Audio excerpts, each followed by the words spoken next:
war, and we won that war, and we had a lot of help from a lot of great people, a lot of great allies. But I think there would be nobody that would say that we were not the dominant force in that war, and we don't celebrate it. And I think that's a great disservice to the people that lost their lives and people that fought so hard in winning World War II, and also a separate Victory Day for World War I, and we're going to be doing that too. It was American tanks and ships and trucks and airplanes and service members that vanquished the enemy 80 years ago this week. Without America, the liberation would never have happened. And so we have to pay tribute and homage to those people that gave us victory. And we did something else that people don't talk about. We rebuilt the world. All of these countries that were destroyed, we helped them rebuild. And that's something that, for the most part, others did not do.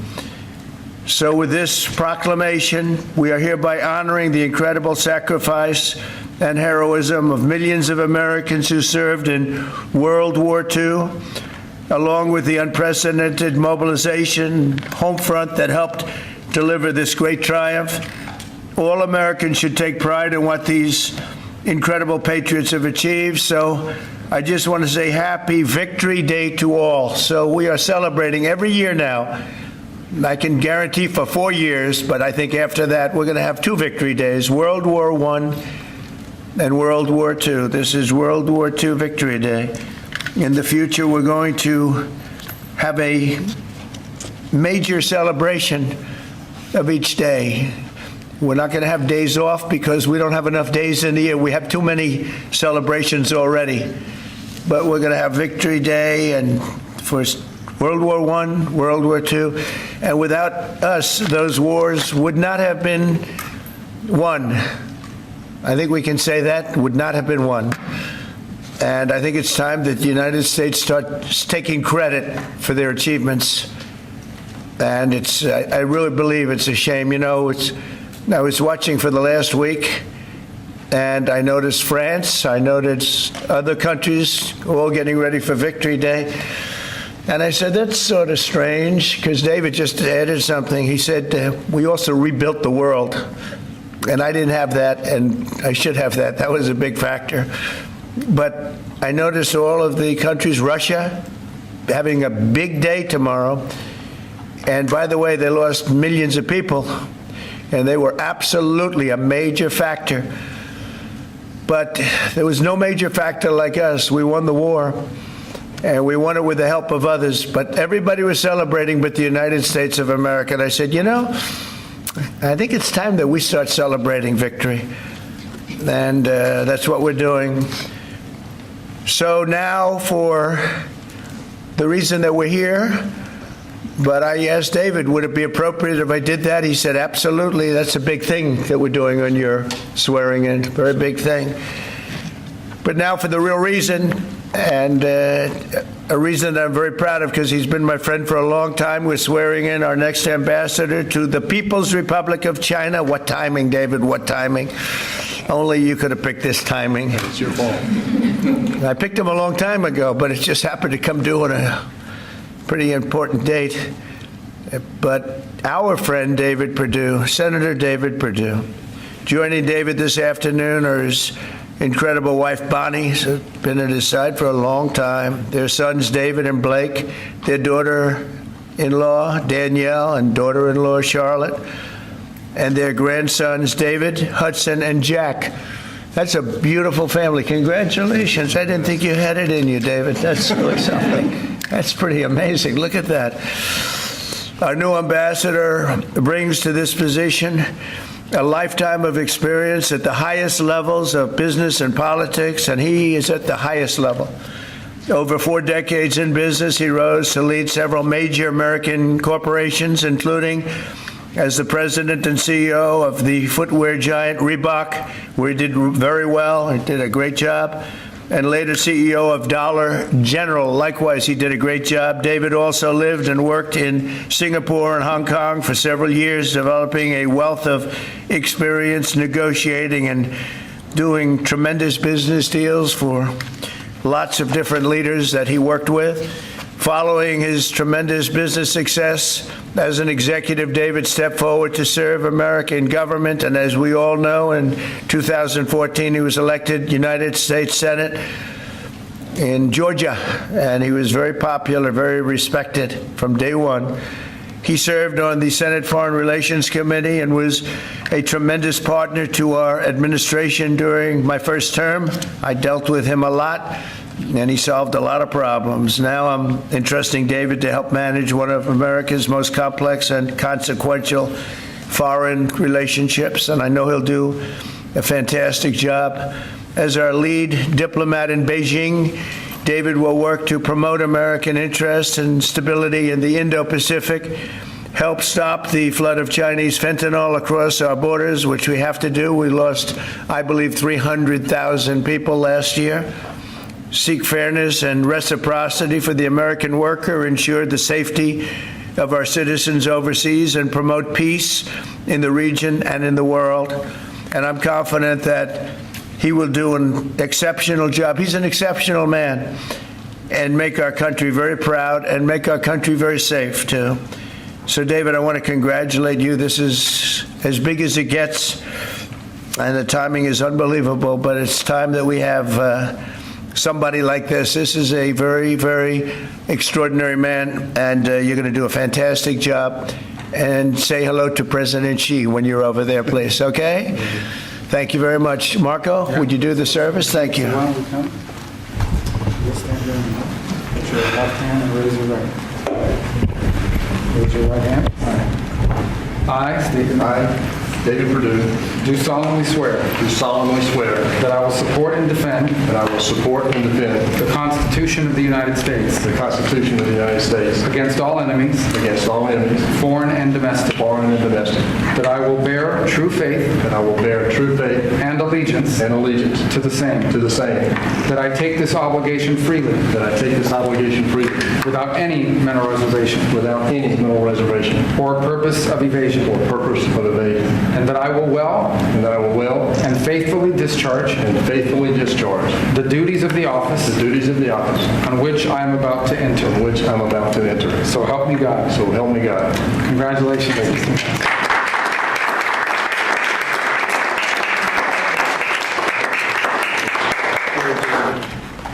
David, would you like to say something? Mr. President, I'm humbled to be in this office today. I love what you've done with this office. I like the Declaration of Independence. I want the world to know that I know this man personally. He loves this country, and I am glad to be your man in China. Thank you. Thank you, David. I think just for the sake of formality, here we go, David. Come on up. Come on up here, Bonnie. That's what it's all about, right? And now we send you on your way. Lots of luck. Yes, sir. We're right behind you, David. Look forward to seeing you over there, sir. Okay, have a good time. Thank you. Congratulations, everybody. Congratulations. Any questions, please? The Treasury Secretary just told lawmakers that a tariff exemption for certain baby items like car seats is under consideration. But will you exempt some products that families rely on? I don't know. I'll think about it. I don't know. I really don't. I want to make it nice and simple. I'm not looking to have so many exemptions that nobody knows what's doing. We have to make it very simple, but I'll take a look at it. Yep. Mr. President, there are rumblings in Washington that some House Republican moderates are opposed to defunding Planned Parenthood in this year's reconciliation package. What do you say to those members, and are you supportive of? Well, I don't know yet. I have to see, because you're just telling me that for the first time. We'll work something out. Mr. President, what are you hoping your representatives will get out of the talks in Switzerland on China? And secondly, what does China need to do on fentanyl specifically? What do you want to see them do? Well, they have to stop fentanyl from coming in. That'll be a very big part. And I had that understanding with President Xi before I left last time, and we had a deal, and he would have honored the deal. But when Biden came in, of course, nothing ever happened with him. He didn't know what the hell he was doing. But that would have saved a lot of lives. That election cost us a lot of lives and a lot of heartache. The fact that we went through 4 years of misery, and you look at what's coming through the border, and the job of getting murderers out of our country. So many bad things happened. The wars. You wouldn't have October 7th. You wouldn't have Russia fighting with Ukraine. You wouldn't have had that disaster in Afghanistan. You wouldn't have had inflation. All these things would have not taken place. So sad to see what happened.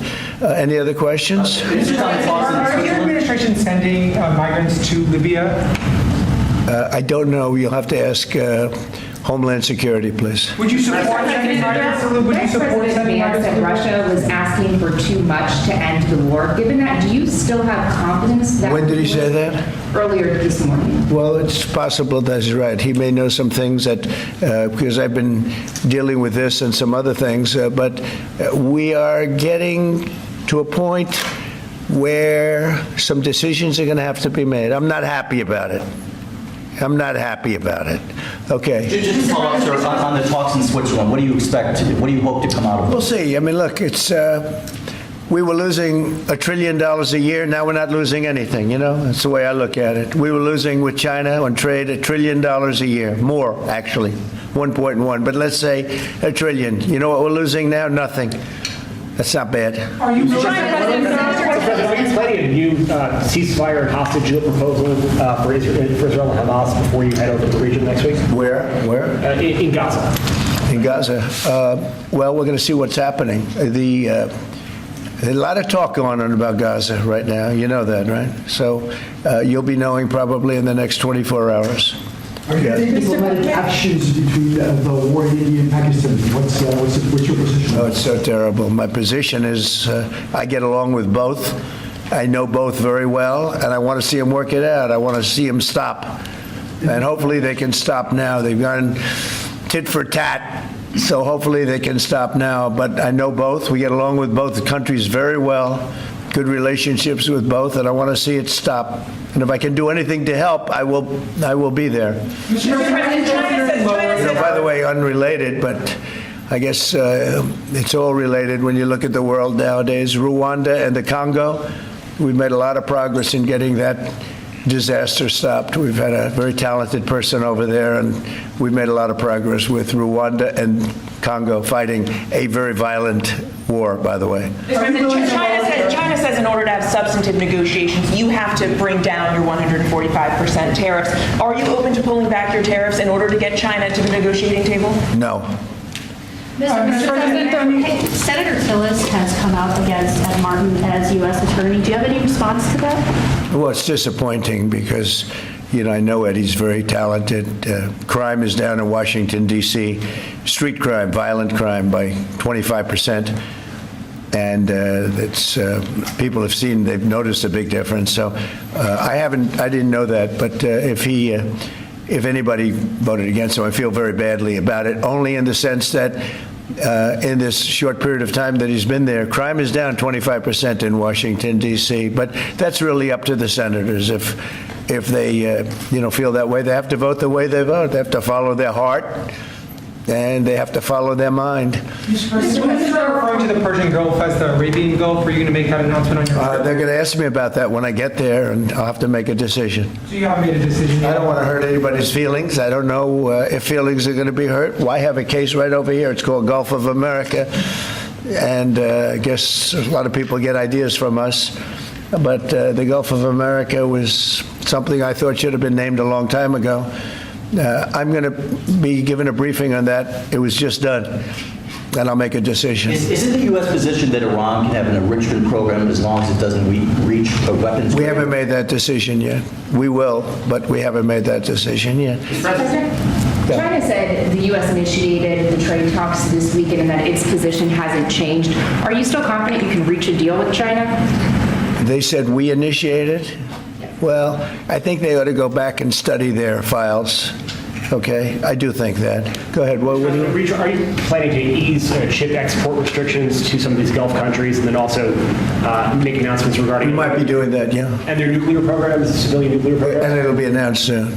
And you're to help them develop some nuclear power. Well, we're going to take a look. We're going to take a look. But we had really a very good, as you know, we had a very good outcome with the Houthis, and we honor their word. I mean, they made a commitment, and we dealt with other countries that were close to them and their surrogates, and we honor all of their words. We'll see what happens, but I think, I believe that hopefully that's over with, and they'll leave the ships alone, just leave those ships alone.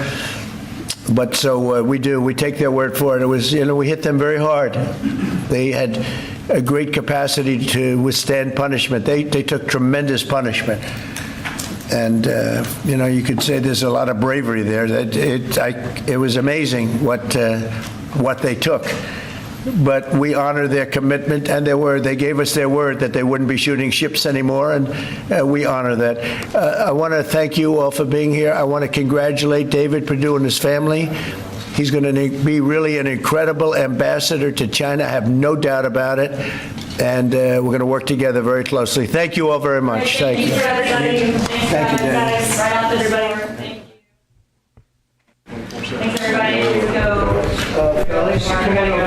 Thanks, guys. Thank you, guys. Thank you. Just take this and then... This guy's forward.